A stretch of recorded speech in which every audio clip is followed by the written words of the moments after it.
اليوم غادي نتكلموا على واحد الحاجه اللي ولات طوندونس واللي هي المواد الغذائيه الخاليه من اللاكتوز. نشوفوا ونرجعوا لكم. سلام هانيا، سلام زكريا. فعلا اليوم غادي نتعرفوا على ماده اللاكتوز وكيفاش يمكننا نتعاملوا معه. فاللاكتوز هو سكر طبيعي كيتواجد في الحليب من اصل حيواني والمشتقات ديالو، وكذلك كيتواجد في حليب الام، وكنلقاوه كذلك في بعض المنتوجات الغذائيه خاصه المصنعه بحال لي غاتو، لي غلاس، لي بسكوي، لي شوكولا وغير ذلك. وهاد المواد اللي ذكرنا كتحتوي على كميات مختلفه من اللاكتوز.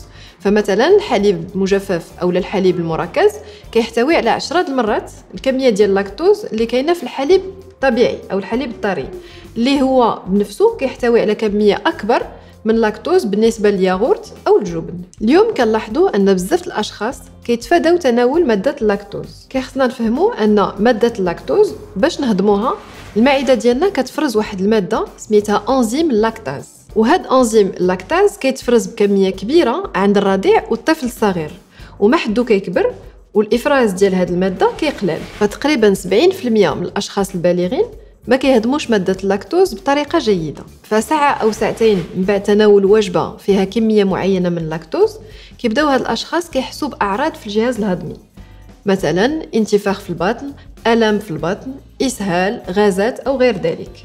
وهذا اللي كنسميوه بلانتوليرانس او لاكتوز او لا عدم تحمل اللاكتوز. فبالنسبه للاشخاص اللي كيعانيو من هذا المشكل وعلى حسب درجه عدم التحمل ديالهم ديال اللاكتوز كيمكن لنا ننصحوهم بعض النصائح. اولا يقلوا من كميه اللاكتوز في التغذيه ديالهم، فمثلا يقدروا يعوضوا الحليب المجفف او الحليب المركز بياغورت او جبن. ثانيا يتناولوا الحليب والمشتقات ديالو اللي كيكونوا خاليين من اللاكتوز او كيكون عندهم اصل نباتي بحال حليب اللوز او حليب الصوجه. ثالثا نقراو الملصقات او لي زيتيكيت خاصه بالنسبه للمواد الغذائيه المصنعه باش نعرفوا واش فيها اللاكتوز وباي كميه. الا نقصنا كميه الحليب والمشتقات ديالو اللي كنتناولوها من الضروري نردوا البال الحاجيات ديالنا من الكالسيوم، ولهذا نكثروا من بعض المواد الغذائيه اللي هي غنيه بالكالسيوم كبعض الخضر لي زيبينار او السبانخ وبعض الفواكه الجافه كاللوز، وكذلك الحليب اللي كيكون خالي من اللاكتوز او الحليب اللي كيكون من اصل نباتي والمشتقات ديالو